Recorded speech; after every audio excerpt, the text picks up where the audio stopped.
అన్నో అతుగో అన్న వదిన ప్రాణాలు తీసిన ఇంద్రాణి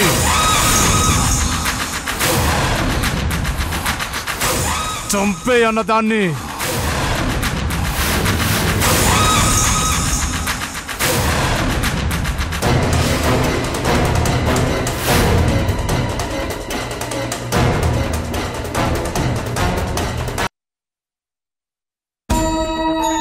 అయ్యా పెద్దిరెడ్డి గారు, జరుగుతున్న సంఘటనలను బట్టి ప్రస్తుతం నడుస్తున్న మీ గ్రహస్థితులను బట్టి చూస్తే మీ ఇంటికి నరదిష్టి బాగా ఉన్నట్టు తెలుస్తుంది.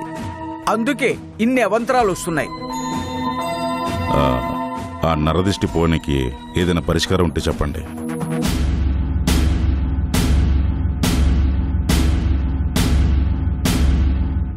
శనికుజ గ్రహాలకు జపం చేస్తూ మీ దంపతులు ఇద్దరూ కూర్చొని శాంతి హోమం చేస్తే నరదిష్టి సాధ్యమైనంత వరకు తొలగిపోతుంది. అమ్మ హాస్పిటల్లో ఉంది. మరి అమ్మ లేకుండా ఈ హోమం చేయడం కుదురుతుందా పంతులు గారు? దానికి ఒక మార్గం ఉందమ్మా. ఏంటది? త్రేతాయుగంలో శ్రీరామచంద్రుడు కూడా ఇలాంటి పరిస్థితే ఎదురైంది. సీతమ్మ వారు వనవాసంలో ఉండటం వల్ల అశ్వమేధ యాగంలో సీతామాత స్వర్ణ ప్రతిమను ప్రక్కన కూర్చోబెట్టుకుని యాగం పూర్తి చేశారు రాముల వారు. అదే సాంప్రదాయాన్ని మనము పాటించవచ్చు.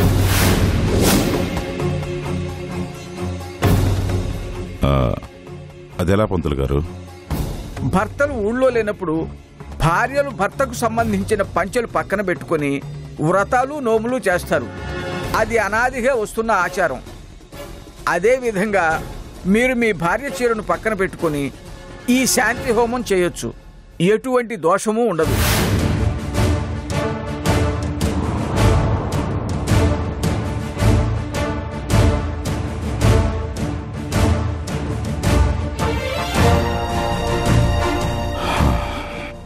సరే అయితే ఆ హోమానికి కావాల్సిన ఏర్పాట్లని దగ్గరుండి మీరే చూసుకోండి. అలాగేనయ్యా.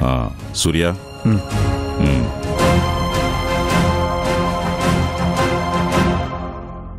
మహాప్రసాదం. వస్తానయ్యా.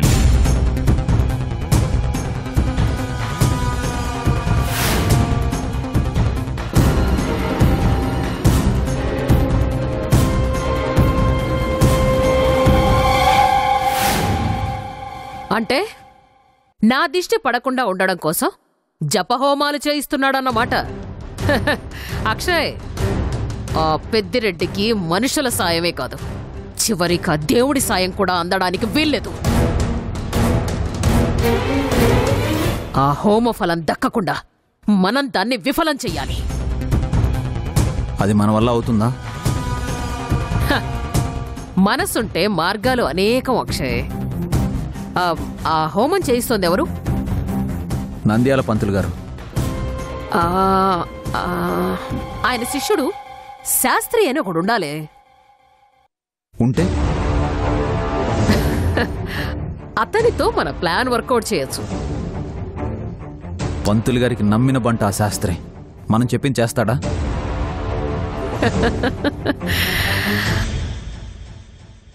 అక్షయ్ అక్షయ్ అక్షయ్, నువ్వు చాలా వెనకబడున్నావు. ప్రపంచం నడుస్తోంది మానవ సంబంధాల మీద కాదు, ఆర్థిక సంబంధాల మీద.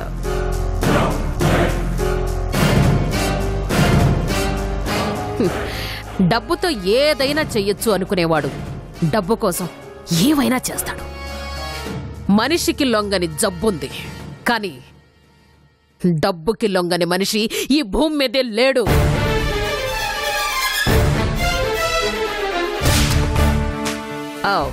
ప్రతి మనిషికి ఒక రేటు ఉంటుంది అక్షయ్. అది పే చేస్తే మనం చెప్పినట్టే ప్లే చేస్తాడు. Money makes many things, anything, you know.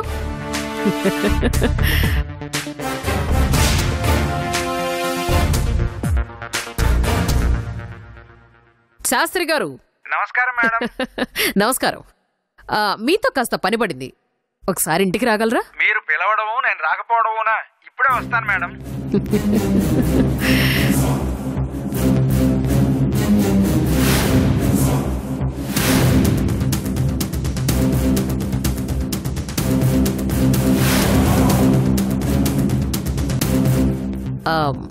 చెప్పింది మొత్తం అర్థమైంది కదా శాస్త్రి గారు?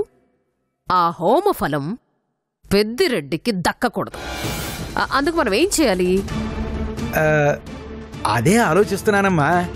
అది అది అదే అదే అదే అదే అదే పూర్వకాలంలో లోక కళ్యాణార్థం ఋషులు యజ్ఞాలు చేస్తుంటే రాక్షసులు ఏ విధంగా అయితే ధ్వంసం చేసేవాళ్ళో మనం అలాంటి పద్ధతిని అనుసరిస్తే సరిపోతుందేమో.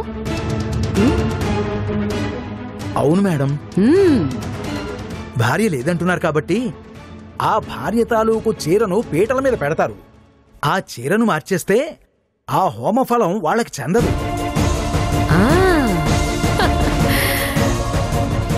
ఇకపోతే శాంతి హోమంలో చివరిసారిగా వేసేటటువంటి పూర్ణాహుతిలో ఉండే పంచలోహాలు, నవరత్నాలు, సుగంధ ద్రవ్యాలు, కురిడీకాయను మార్చేసి వాటి స్థానంలో పనికిరానివి పెడితే హోమఫలం దక్కడం అసంభవం.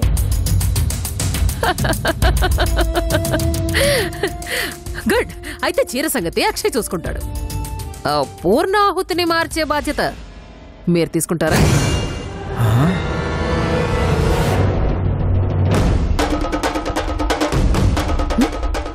ఏంటంతలా ఆలోచిస్తున్నారు శాస్త్రి గారు?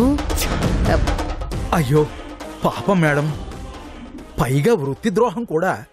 అందుకే అక్షయ్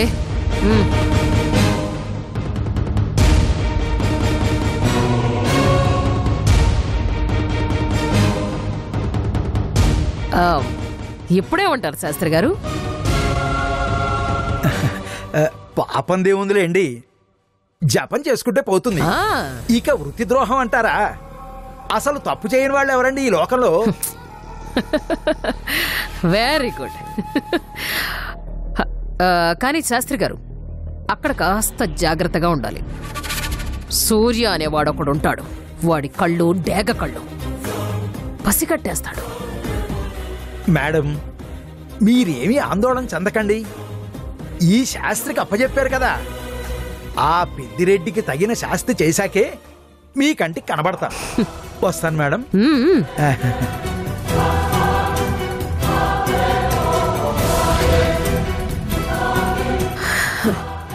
అర్థమైందిగా? Money makes anythings. అది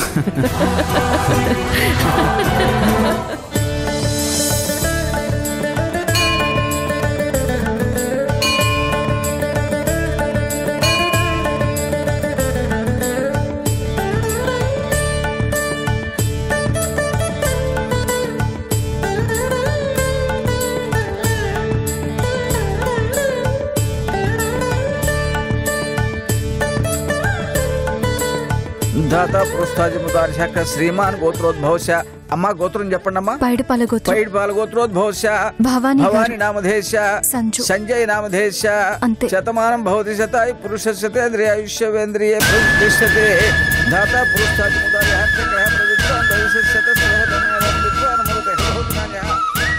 భగవంతుడా, అత్తయ్య త్వరగా కోలుకొని ఇంటికి రావాలి. అందరి సమక్షంలో మా పెళ్లి జరగాలి.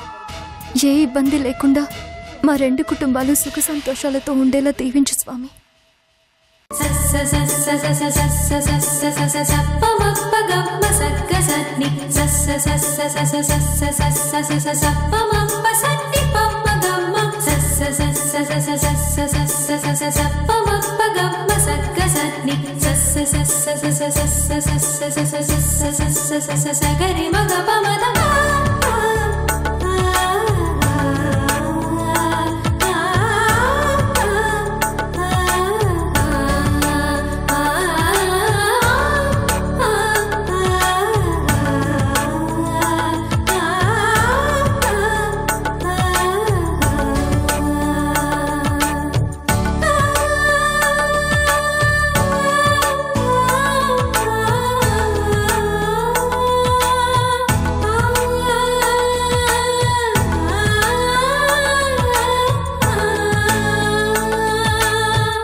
శతమానం భవతి శతాయు పురుష సతేంద్రియాయుష్యేంద్రియే ప్రతిష్టతి మనో వాంఛాఫల సిద్ధిరస్తో అష్టైశ్వర్యాభివృద్ధిరస్తో.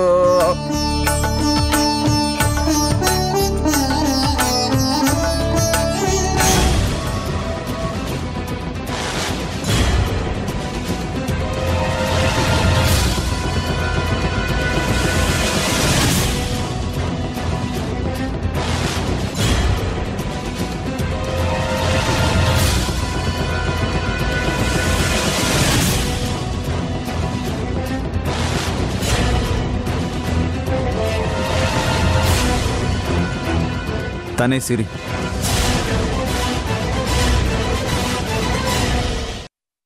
చెప్పింది గుర్తుంది కదా, సూటిపోటి మాటలతో తన మనసుని విరిచేయాలి. వచ్చే అనర్థాలన్నీ నీ వల్లే అన్నట్టుగా ఎత్తి పొడవాలి. మీ మాటలు వినలేక అది గుండె పగిలేలా ఏడవాలి. అలాగేనండి. పదండి.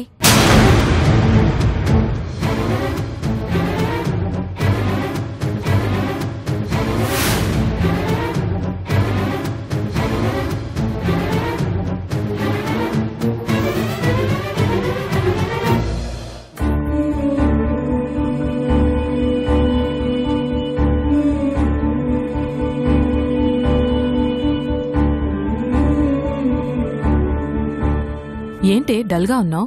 ఏం ఆలోచిస్తున్నావు?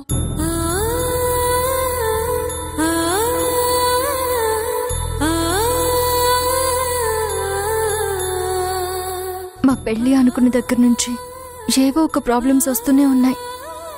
వాటి గురించి ఆలోచిస్తున్నాను. అవే చక్కబడతాయిలే, ఏం టెన్షన్ పడకు.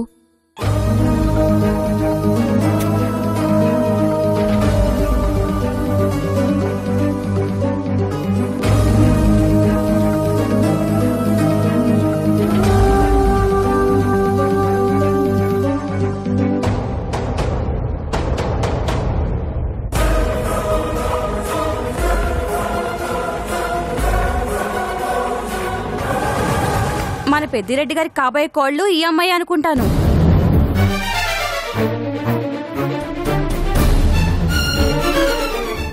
అవునే, గొడ్డొచ్చిన వేళ బిడ్డొచ్చిన వేళ అని ఊరికే అన్నారా? పెళ్లి కాకముందే అత్తగాని హాస్పిటల్కి పంపించింది.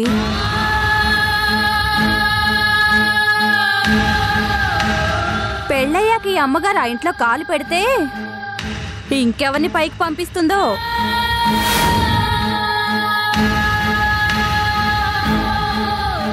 బాగా చెప్పావే. కొన్ని పాదాలంతేనే, ఎక్కడ కాలు పెడితే అక్కడ మాడి మసైపోవాల్సిందే.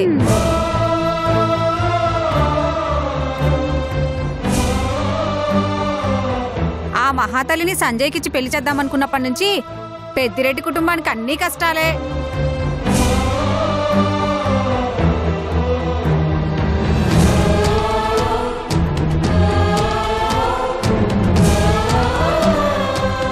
రావా మరి? ఆ అమ్మాయి జాతకం అలాంటిది. తన పక్కనుంటే ఎవ్వరికీ మనశ్శాంతి ఉండదు.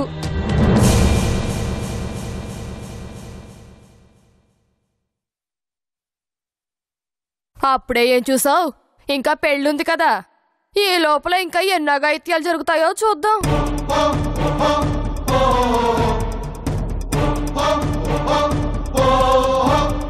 అసలు ఇలాంటి వాళ్ళు పెళ్లి పెటాకు లేకుండా ఉంటేనే మంచిది. ఎవరికి ఏ ఇబ్బంది రాదు.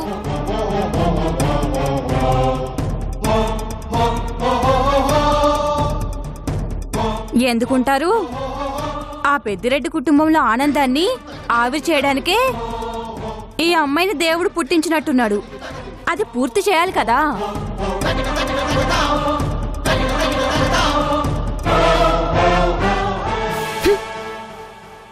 అసలు మీరు ఆడవాళ్ళేనా?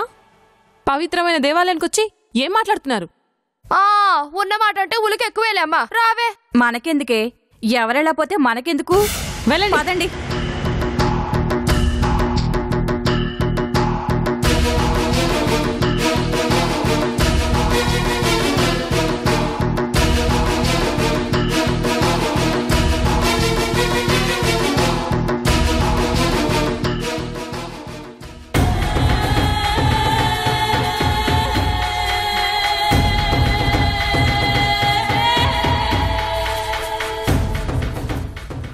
ఊరుకోవే సిరి. వాళ్ళ మాటలేం పట్టించుకోకు. లోకులు కాకులని ఊరికే అన్నారా? పక్క వాళ్ళు బాధలో ఉంటే ఓదార్చడం పోయి లేనిపోని పుకార్లు పుట్టించి ఇంకా బాధ పెడతారు. మనసు లేని మనుషులే వాళ్ళు. వదిలే. నిజంగా ఇవన్నీ నా వల్లే జరుగుతున్నాయంటావా? అర్థం పర్థం లేని వాళ్ళ మాటలు నువ్వు పట్టించుకుంటావేంటే? నోటికొచ్చిన మాటలు మాట్లాడితే నిజమవుతాయా? బాధపడకు.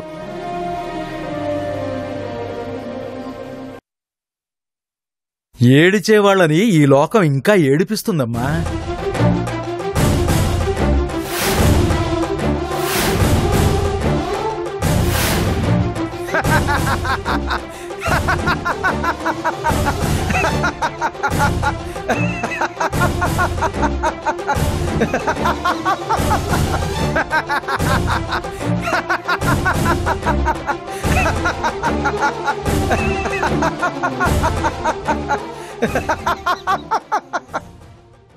ఎందుకమ్మా బాధపడుతున్నావు? తనకే పాపం తెలియకపోయినా అందరూ తననే నిందిస్తున్నారు. అందుకే నేనే తప్పు చేయకపోయినా నన్ను దోషిని చేసి శిక్షిస్తున్నారు.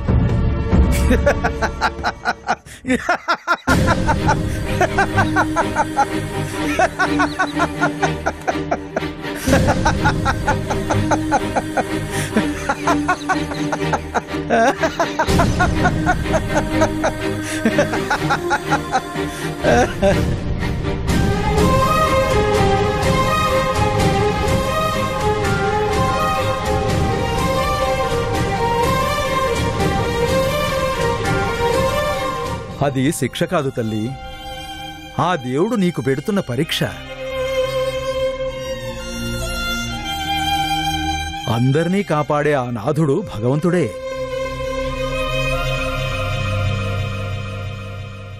ఆయన్ని మనస్ఫూర్తిగా నమ్మి పూజించేవాళ్లని ఆయనే రక్షకుడై నిలిచి కాపాడతాడు.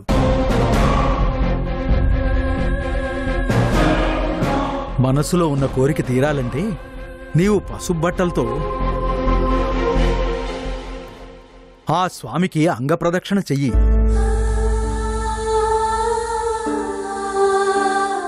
నీ చేతులతో ఆ సర్వేశ్వరునికి కర్పూర నీరాజన వెయ్యి.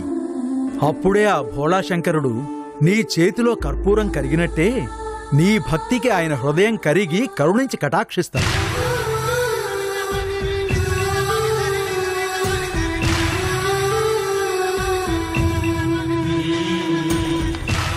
అందర్నీ కాపాడేది ఆ భగవంతుడొక్కడే, ఆ భగవంతుడొక్కడే, ఆ భగవంతుడొక్కడే.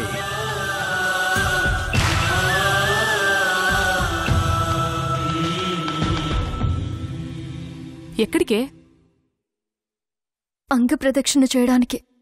వద్దే, అది చాలా కష్టం. ఎంత కష్టమైనా పర్వాలేదు, నేను చేస్తాను.